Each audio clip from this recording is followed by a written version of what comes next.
আসসালামু আলাইকুম গেদা গেদিরে বেকমালা কেবা আসো আশা করি তোমরা বেকমালা বালি আসো আজকে না তোমাদের হাতে আমার পরিবারের বেকমালার হাতে তোমাদের পরিচয় হারাই দিব আসো।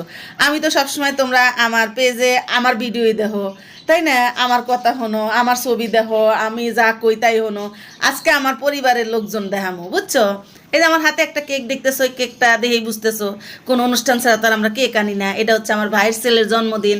তো ওরা গ্রাম থেকে সিরাজগঞ্জ থেকে ঢাকা আইছে, তো ভাবলাম আমার ভাইয়ের ছেলের জন্মদিন একটা কেক আনি। তো তোমাকে দুলাভাই একটা কেক আনছে, এই দেখো কেকের নাম দেখেই বুঝতেছো আমার ভাইয়ের ছেলের নাম হচ্ছে নাজিম। তো এই যে নাজিমের কেক এনে এনে আনছে। তো কেকটা কেমন হয়েছে বলো তো? অনেক সুন্দর হয়েছে না? আমার তো অনেক পছন্দ হয়েছে। তো খোলার পর ওরা আমাকে জিজ্ঞেস করতেছে ফুপু কেমন হয়েছে, তো আমি একটু মুখ ভেঙে বলতেছিলাম যে না সুন্দর হয় নাই। দেখতেছি ওরা মন খারাপ করলো, সাথে সাথে ওদের একটু কাছে নিয়ে হাসি দিলাম, ওরাও দেখি খুশি হয়ে গেল যে ফুপু মন খারাপ করছিল।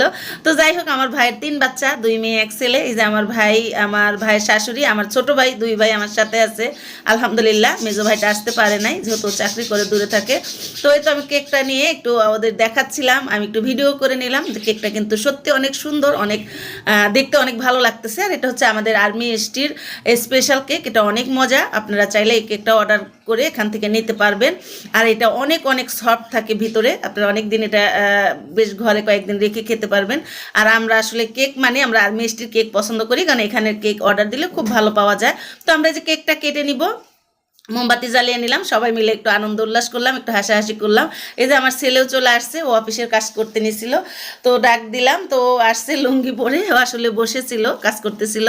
তো যাই হোক, আমরা সবাই মিলে অনেক আনন্দ করার পরে এবার কেকটা কাটবো, সবাই মিলে আমরা কেকটা কাটতেছি। আর ক্যামেরাম্যান কে জানেন? আমার মেয়ে হচ্ছে ক্যামেরাম্যান, সেই জন্য তাকে কিন্তু দেখা যাচ্ছে না, সে পিছন থেকে ভিডিও করতেছে। তো যাই হোক, আমরা কেকটা কেটে নিচ্ছি।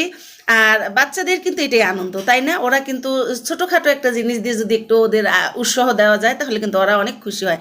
আর ও অনেক খুশি হয়েছে, ও সিরাজগঞ্জ থেকে আসছে পুকুর বাসায় কেক কাটবে, সেই এক্সাইটেড নিয়ে। তো আসলে এই মুহূর্তটা আমার কাছে অনেক অনেক ভালো লাগছে।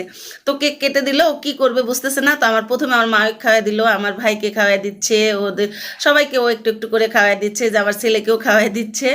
তো আমার ছোট ভাই, আমার ভাই বউ আছে, তো সবাই মিলে একসঙ্গে এই যে ছোট্ট একটা আনন্দ করলাম, সেটা সত্যি অনেক অনেক ভালো লাগছে। সবাই মিলে একত্রে হতে পারলাম। এই যে আপনাদের দুলাভাইকেও একটু খাওয়াই দিল, তো আমি ওকে একটু খাওয়াই দিচ্ছি। তো তো মানে কেক কাটার পরে ও দেখতেছি অনেক অনেক খুশি হয়েছে, আরও ভাবতেছে কেক কখন খাবে, মানে ও কেক আনবে আনবে, সেই আনন্দে যে কতটা টাইমও ছিল। তো যাই হোক, কেকটা আমরা কেটে খেলাম, খুবই ভালো লাগলো। আমার আজকের ভিডিওটা আপনাদের কাছে কেমন লাগছে অবশ্যই অবশ্যই জানাবেন। আর এই ছোট্ট অনুষ্ঠানের মাধ্যমে আপনাদের সাথে শেয়ার করলাম আমার পরিবারের লোকজন। আমার ভাইয়ের মেয়েটাকে আমি বলতেছি আসো আমরা সিরাজগঞ্জের ভাষা বলি, ও হাসতেছে, বলতে পারতেছে না। তো যাই হোক, এখন মোটামুটি আমি সিরাজগঞ্জের ভাষাটা বলতেছি আপনাদের সাথে। তো আজকের মতো বিদায় নেই, সবাই ভালো থাকবেন, আল্লাহ হাফেজ।